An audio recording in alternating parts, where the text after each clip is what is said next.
Hello viewers, welcome to Havish media. PV Sindhu shocking నిర్ణయం, త్వరలో retirement. Paris ఒలింపిక్స్లో ఓడిపోయాక పీవీ సింధు చాలా నిరాశపడినట్లు తెలుస్తోంది. ఓటమి తర్వాత రిటైర్మెంట్ తీసుకునేలా మాట్లాడారు. ప్యారిస్ ఒలింపిక్స్లో హ్యాట్రిక్ మెడల్ లక్ష్యంగా బరిలోకి దిగిన Indian star shuttler PV Sindhu pre క్వార్టర్స్లోనే ఓడిపోయారు. ఇండియాకు ఖచ్చితంగా ఆమె ఒక మెడల్ తెచ్చిపెడతారని చాలామంది ఆశించారు. కానీ వట్టి చేతులతో ఇంటిదారి పట్టారు. గురువారం జరిగిన మ్యాచ్లో చైనీస్ షట్లర్ సింధుని ఓడించారు. ప్యారిస్ ఒలింపిక్స్లో ఓడిపోయాక ఈ తెలుగమ్మాయి చాలా నిరాశపడినట్లు తెలుస్తోంది.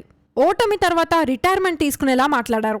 నిన్నటి మ్యాచ్ తర్వాత 2028లో జరిగే లాస్ ఏంజల్స్ ఒలింపిక్స్లో ఆడతారా అని సింధుని అడిగితే సరిగ్గా ఆన్సర్ ఇవ్వలేదు. ప్యారిస్ ఒలింపిక్స్లో ఓటమి తర్వాత ఫ్యూచర్ ప్లాన్స్ ఏంటి అని ప్రశ్నించగా దాని గురించి ఆలోచించాలి అని చెప్పారు.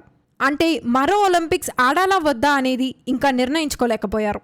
దాంతో ఆ టాలెంటెడ్ షట్లర్ రిటైర్మెంట్ ప్రకటిస్తారేమో అని చాలామంది భావిస్తున్నారు. ఆమె ఓటమి కంటే రిటైర్మెంట్ వార్తలు ఫ్యాన్స్కు ఎక్కువ బాధ కలిగిస్తున్నాయి. ప్రస్తుతం సింధు వయసు కేవలం 29 ఏళ్లు మాత్రమే.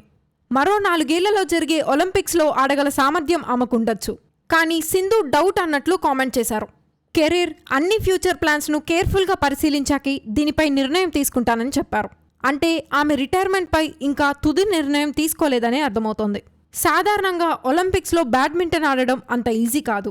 మెంటల్గా, ఫిజికల్గా ఎన్నో ఛాలెంజెస్ ఫేస్ చేయాల్సి ఉంటుంది. సింధుకు వీటి గురించి చాలా బాగా తెలుసు. అందుకే ఆమె తర్వాతి ఒలింపిక్స్లో ఆడటంపై ఇప్పటికిప్పుడే ఏ క్లారిటీ ఇవ్వలేకపోయారు. సింధు కలలకు బ్రేక్. గురువారం జరిగిన మ్యాచ్లో తొలి గేమ్లో చైనీస్ ప్లేయర్ అలాగే సింధు ఇద్దరు సమాన పాయింట్లు చేసుకుంటూ వెళ్లారు.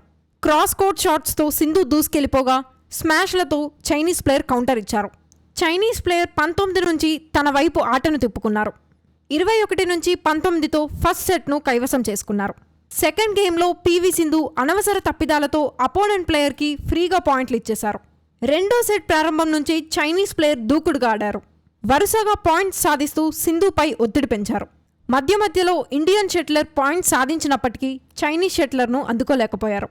చివరి వరకు ఆధిత్యాన్ని కాపాడుకొని సెకండ్ సెట్ గెలిచిన చైనీస్ ప్లేయర్ క్వార్టర్ ఫైనల్స్కు దూసుకెళ్లారు.